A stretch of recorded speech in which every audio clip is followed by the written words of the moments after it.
Ta parole est une lampe à mes pieds, une lumière sur mon sentier. Psaume 119, verset 105.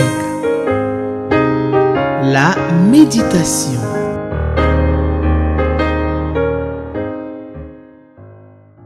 Shalom, chers frères et sœurs. Merci pour votre fidélité à cette émission de méditation de la parole du Seigneur. Que Dieu vous bénisse. Merci pour toutes les personnes que vous informez, que vous encouragez aussi à passer ce temps à cette émission qui nous est donc offerte par la Ligue pour la lecture de la Bible. Que Dieu vous bénisse.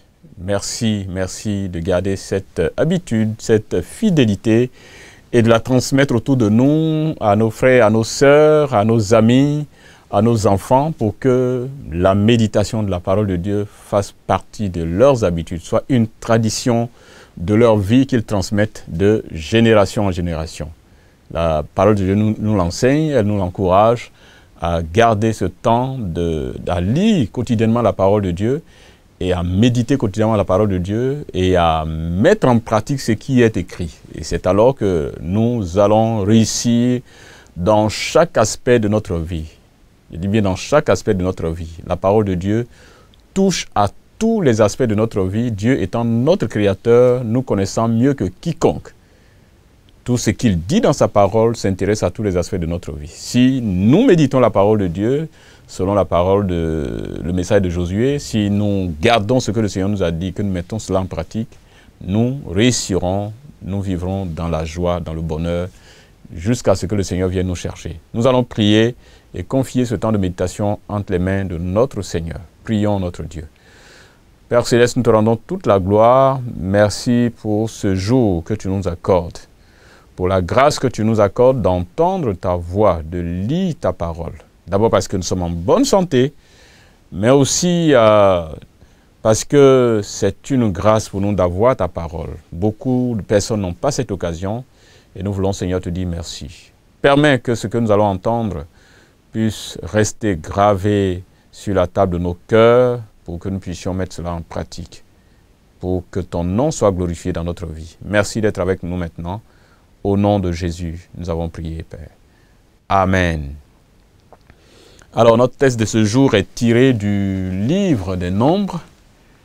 Nous allons lire Nombres chapitre 12. Donc, nous lirons tout le chapitre. Nombres chapitre 12, verset 1 au verset 16. Je fais la lecture dans la version Louis II. Donc, vous pouvez prendre la version que vous avez et nous allons faire la lecture de notre texte du jour. Nombres chapitre 12. Marie et Aaron parlaient contre Moïse au sujet de la femme éthiopienne qu'il avait prise, car il avait pris une femme éthiopienne. Ils dirent: est-ce seulement par Moïse que l'Éternel parle? N'est-ce pas aussi par nous qu'il parle? Et l'Éternel l'entendit. Or, Moïse était un homme fort patient, plus qu'aucun homme sur la face de la terre. Soudain, l'Éternel dit à Moïse, à Aaron et à Marie: allez, vous trois, à la tente d'assignation. Et ils y allèrent tous les trois.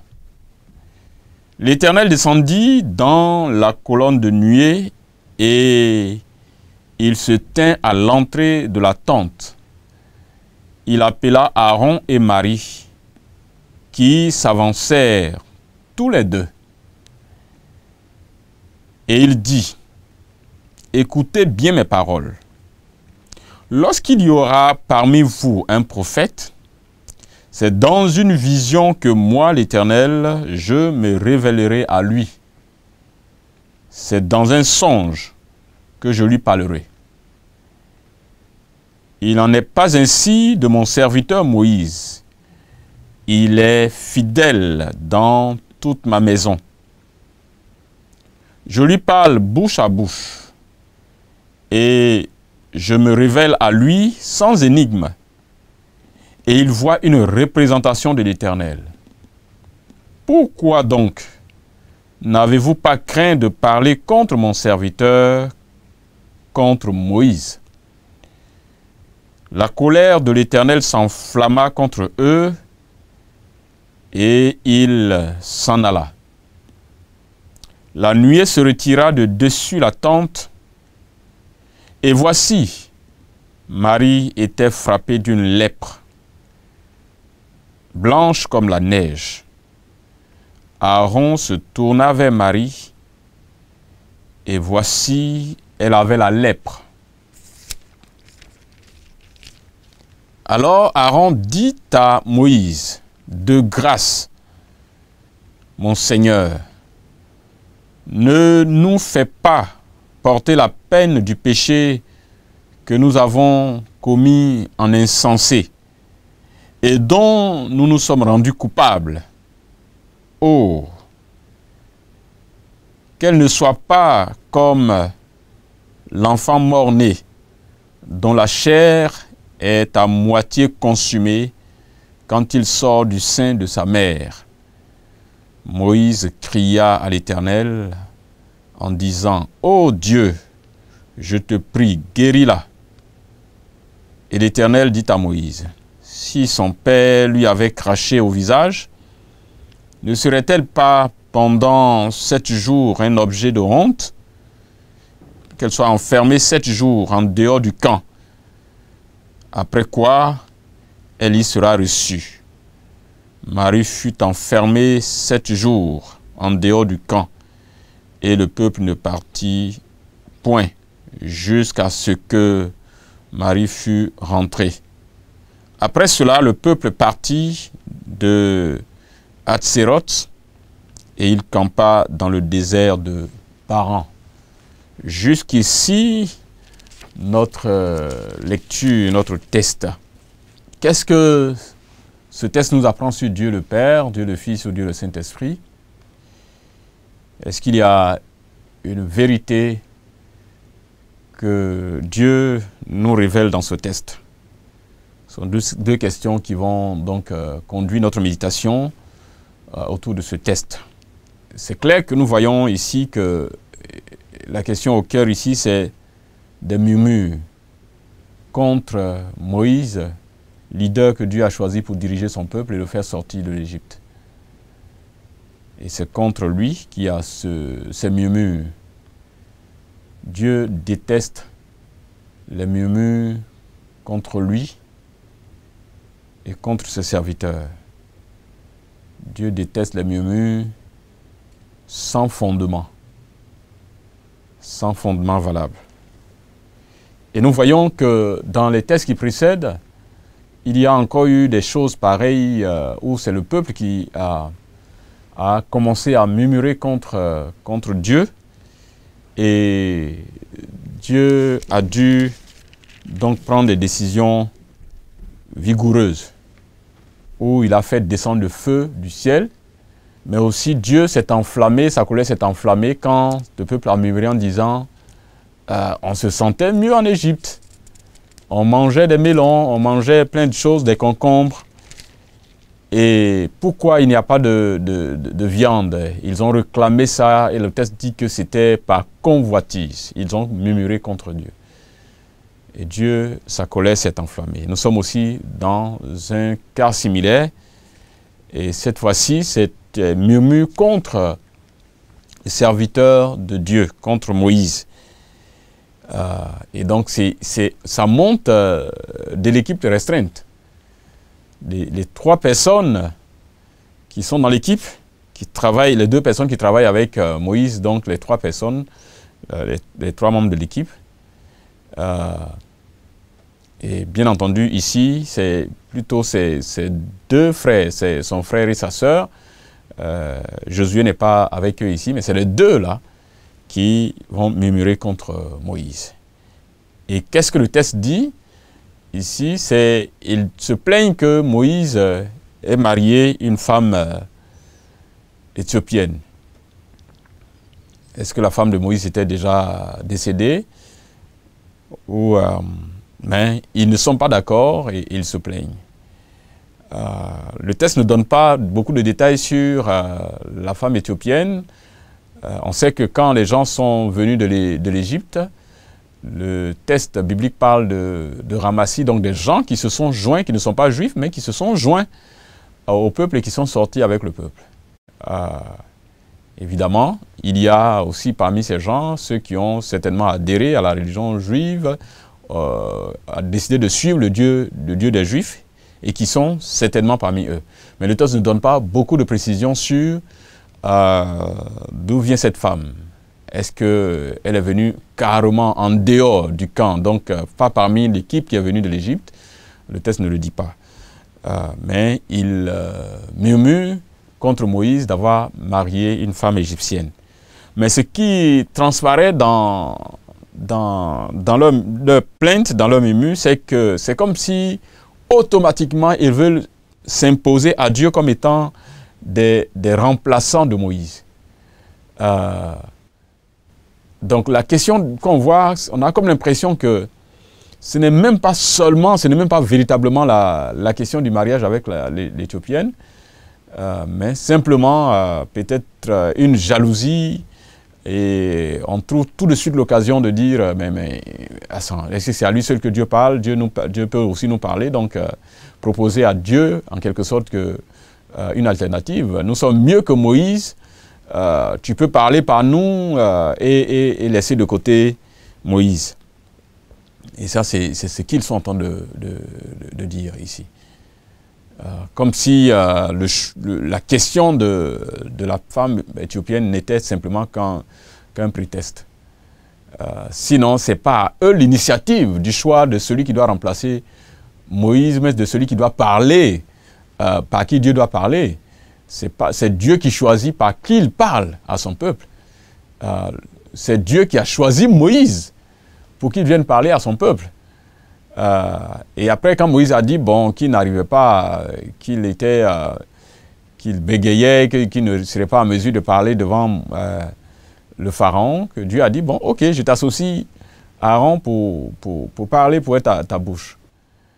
Mais ça ne veut pas dire qu'il remplaçait Moïse et que ce n'est pas eux que Dieu doit parler désormais. Dieu n'a pas choisi de remplaçant. Dieu n'a pas choisi quelqu'un pour remplacer Moïse. Donc, il profite d'une situation. Est-ce que la situation est fondée ou pas? Non, pas tous les détails sur la question, mais est-ce simplement parce qu'elle n'est pas juive qu'il ne doit pas la marier, ou c'est parce qu'elle n'est pas du tout croyante? On ne le sait pas, le texte ne donne pas assez de détails sur ça ici, mais c'est tout de suite la question de Dieu peut aussi parler par nous qui transparaît tout de suite. Dieu peut aussi parler par nous. Donc, il se présente comme étant une alternative, que Moïse est hors sujet. Donc, ils disent en quelque sorte à Dieu que Moïse est hors sujet, que c'est eux qui peuvent sont désormais, qui peuvent être des interlocuteurs valables, des porte-paroles valables de Dieu pour s'adresser au peuple. Donc, Dieu peut se passer de Moïse. Ça, c'est ce qu'il transparaît ici, dans ce qu'ils sont en train de faire, dans leur attitude ici. Alors, nous avons, ça c'est ce que nous disons ici, c'est déjà dans les 3 premiers versets. Et dans les versets 4 au verset 8, nous voyons ici que Dieu va prendre position pour Moïse. Dieu va prendre le côté de Moïse. Dieu prend position de Moïse et il va, en quelque sorte ici, rétablir Moïse aux yeux de ceux qui sont en face de lui, aux yeux de ces deux aînés. Il va rétablir l'autorité de Moïse. Il dit d'abord que quand il doit parler aux autres, à tout autre prophète, c'est en songe ou bien par des visions qu'il parle à de telles personnes. Et il dit que c'est tout à fait différent de la manière à laquelle il parle à Moïse. Il dit qu'il parle à Moïse bouche à bouche, face à face. Moïse entend directement sa voix et Moïse parle avec lui. Et il appelle Moïse mon serviteur. Il ajoute que Moïse est fidèle dans toute sa maison, donc dans toute la maison de Dieu, au sein du peuple juif, du peuple d'Israël, il considère Moïse comme étant l'homme le plus fidèle. L'homme le plus fidèle. Il lui parle de bouche à bouche. Et Moïse a l'occasion même de voir une représentation de l'Éternel. Ça, c'est des éléments que Dieu donne. Et quand il dit ça, à la fin, il dit, mais pourquoi vous n'avez pas craint de parler contre Moïse? Pourquoi vous avez l'audace de parler contre Moïse?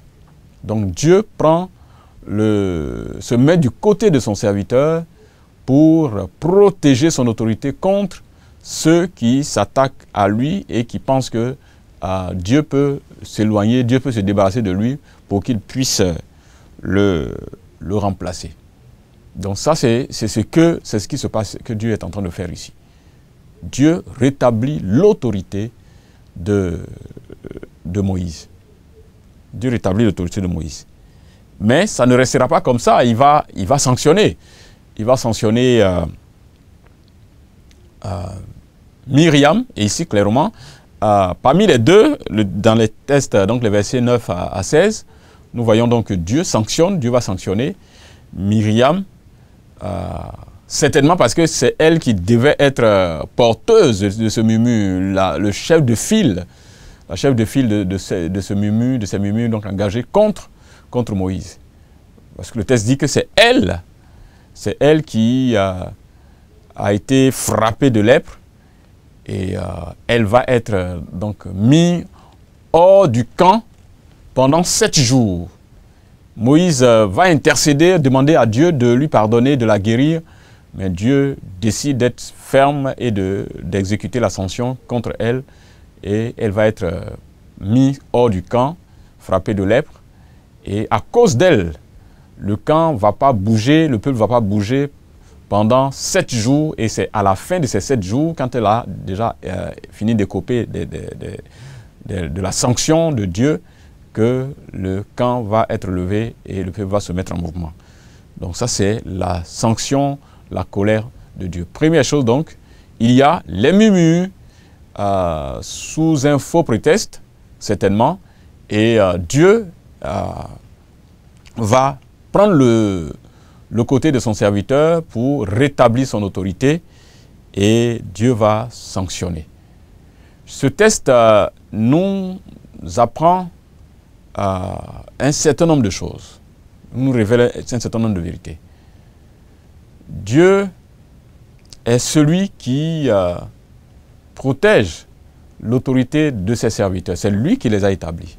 Et Dieu protège leur autorité et Dieu voudrait que ceux qu'il a établis puissent recevoir tout le respect qu'il faut de la part de ceux qu'il dirige. Et ça, c'est très important. C'est très important. Dans nos sociétés, c'est des défis des choses auxquelles il faut faire beaucoup attention. Je pense que c'est une leçon pour chacun de nous. Chacun de nous. Le respect des autorités. Nous respectons les autorités étatiques, les autorités mondaines, à plus forte raison, les autorités spirituelles que Dieu a établies sur nous. Mais ce que nous devons comprendre, et ça s'adresse à chacun de nous, mais ça s'adresse aussi à toutes les autorités spirituelles. Je pense que ce texte ne doit pas être choisi comme un prétexte pour que, en tant qu'autorité, en tant que pasteur, en tant que serviteur de Dieu, nous nous livrons à toutes sortes de vies qui n'honorent pas Dieu et de dire aux chrétiens non, qui n'ont pas à se prononcer sur notre manière de nous conduire. Ça aussi, ce texte ne peut pas servir de prétexte pour ça. Ce texte ne peut pas cautionner une mauvaise vie d'un homme de Dieu, d'une servante du Seigneur, et dire aux chrétiens, ils n'ont rien à dire, quelle que soit la vie qu'ils mènent, ils n'ont rien à dire. Non, non, non. Les autorités spirituelles sont considérées comme étant des gens qui doivent avoir une vie correcte. Ils sont des modèles sur le plan moral, dans leur vie de famille, dans leur vie spirituelle, dans leur moralité. La qualité de leur vie doit être un modèle pour ceux qu'ils dirigent.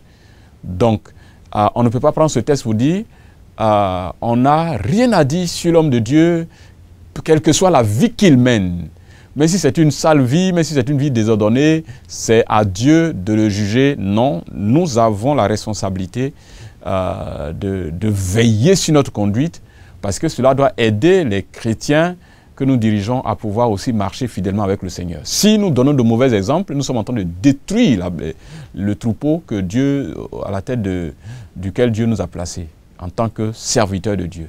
Oui, les brebis, ceux que nous dirigeons, les chrétiens doivent nous respecter en tant que serviteurs de Dieu, mais en même temps, nous devons donner l'exemple.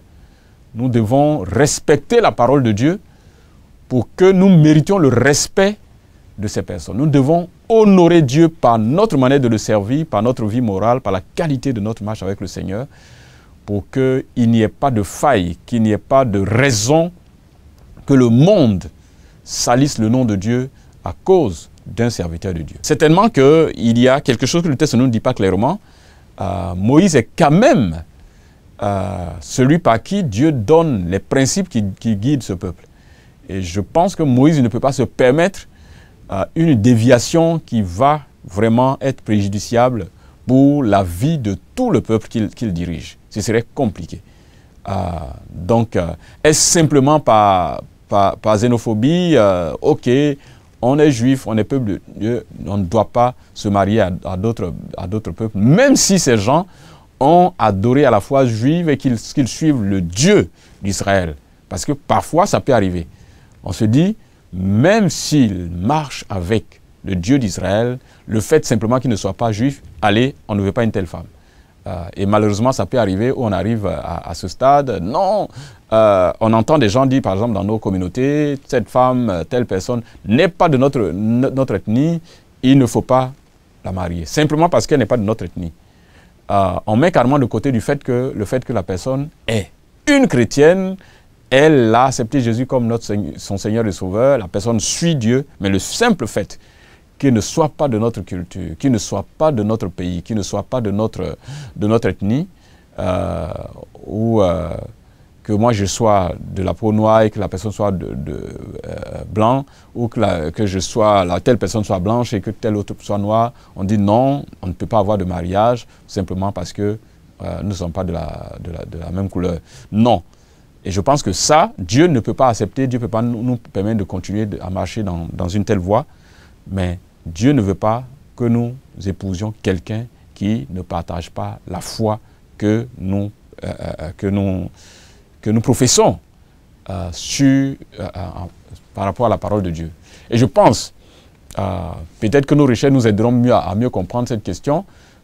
Moïse ne peut pas prendre le risque d'épouser une femme qui ne partage pas du tout cette foi et qui ne suit pas ce Dieu que lui, en tant que leader spirituel, est venu présenter au peuple. Ce peuple qui sort de l'esclavage et ce peuple qui est en train de redécouvrir le Dieu de ses pères. Moïse, en tant que guide spirituel, ne peut pas prendre le risque de prendre une femme qui ne confesse pas ce Dieu qu'il adore. C'est peut-être ce que je peux voir ici. Et Dieu réagit automatiquement pour dire non, je ne suis pas d'accord. Je pense que ce texte est pour nous une grande leçon dans notre marche avec le Seigneur, que nous ne cherchons pas à effacer quelqu'un simplement par jalousie, que nous ne cherchons pas à nuire au ministère de quelqu'un simplement par jalousie. Et ce que nous disons ici n'est pas seulement une affaire de laïcs contre les pasteurs, mais parfois entre les pasteurs, entre les serviteurs de Dieu. On s'attaque au ministère les uns des autres, simplement en disant « je suis mieux que lui, que je peux occuper mieux ce poste que lui, ainsi de suite », simplement par jalousie. Simplement par jalousie. Et on va tout faire pour chercher une petite faille quelque part, même si ce n'est pas une faille, on va fabriquer des failles simplement par jalousie pour simplement effacer quelqu'un. Que Dieu nous aide. Dieu défendra toujours ses serviteurs qui le servent avec fidélité, comme Dieu le dit ici de Moïse. Dieu va protéger le ministère de son serviteur. Tous ceux qui servent le Seigneur avec fidélité, qui obéissent à la parole de Dieu, qui s'attachent à Dieu dans son ministère, dans leur ministère, Dieu protégera leur ministère, Dieu les protégera contre les attaques de personnes malveillantes, de personnes méchantes, et préservera toujours leur dignité, leur autorité. Que le Seigneur nous aide, chers frères et sœurs, dans notre marche quotidienne et dans nos services du Seigneur, à faire attention à la convoitise, à faire attention à la méchanceté, à faire attention à la jalousie et à laisser les autres servir le Seigneur, à répondre pleinement à leur appel. Et nous pouvons aussi demander à Dieu qu'est-ce qu'il veut que nous faisions dans sa maison, et puis nous pouvons servir le Seigneur. Peut-être que Moïse est devant, tout le monde voit Moïse, et Aaron et sa sœur voient que vraiment c'est quelque chose comme ça. Bon, il faut quand même qu'on soit là et qu'on soit vu par tout le monde, que ce petit-là, on le mette de côté. C'est notre petit. Il faut qu'on le mette de côté pour qu'on puisse nous voir aussi. Non, c'est Dieu qui l'a choisi et Dieu va confirmer son autorité et va laisser Moïse le servir pleinement. Et je pense qu'à partir de là, les deux autres ont dû comprendre que c'est leur jeune frère, mais ils doivent respecter son autorité, ils doivent respecter son appel et ils doivent laisser Dieu l'utiliser comme il veut. Que le Seigneur nous aide, chers frères et sœurs, dans notre marche dans l'Église, avec nos collègues, que nous puissions respecter, honorer Dieu et laisser les autres servir Dieu pleinement. Et Dieu nous bénira si nous respectons le choix de Dieu et nous nous exposons malheureusement au danger et nous mettons peut-être même tout le peuple en danger parce qu'à cause de Myriam, le peuple va perdre encore 7 jours-là avant de bouger. Que nous ne soyons pas de ceux qui freinent la marche des autres, la marche du peuple, à cause de notre convoitise, notre désobéissance, à cause de nos murmures contre ceux que Dieu nous a donnés pour nous conduire. Que Dieu nous bénisse, que Dieu nous aide et que Dieu bénisse chacune de nos familles. Amen. Nous allons prier, chers frères et sœurs, et demander au Seigneur de nous aider à garder ces paroles et à les mettre en pratique pour toujours et dans chaque aspect de notre vie. Seigneur, nous voulons te dire merci. Père, tu as donné, c'est toi qui appelles chacun et qui donne à chacun un ministère précis. Un ministère précis. Nous ne pouvons pas, Seigneur, nous appuyer sur parfois des faux prétextes pour remettre en doute l'appel de tel ou tel frère ou de tel ou tel serviteur de Dieu. Seigneur, tu nous appelles à faire attention aux motifs qui nous poussent parfois à remettre en cause ou à critiquer telle ou telle personne. Non, Seigneur, aide-nous. En même temps, tu nous interpelles, tous ceux qui sont engagés dans l'œuvre, les bergers, les serviteurs de Dieu, que personne, aucun de nous, ne prenne ce test comme un prétexte pour mener une sale vie. Seigneur, tu nous invites à être des gens fidèles, comme tu l'as dit de Moïse. C'est un homme fidèle, c'est un homme avec qui tu parles de bouche à bouche. Seigneur, quelqu'un pour qui tu as de l'estime, parce qu'il te craint et il t'obéit. Seigneur, que tu nous aides dans notre marche à ne pas prendre ce verset pour dire aux chrétiens de ne pas regarder ce que nous faisons, même si nous nous conduisons mal. Aide tes serviteurs à te servir fidèlement. Aide tes serviteurs à t'honorer et à être des modèles du troupeau qu'ils dirigent. Seigneur, nous t'en prions. Aide-nous et aide chacun de tes enfants, chacun de tes serviteurs. Nous te prions, Père, au nom de Jésus. Amen. Merci. Que Dieu nous bénisse et qu'il permette que nous puissions nous retrouver la prochaine fois encore pour une autre émission. Shalom à tous. Amen. Ta parole est une lampe à mes pieds, une lumière sur mon sentier. Psaume 119, verset 105. La méditation.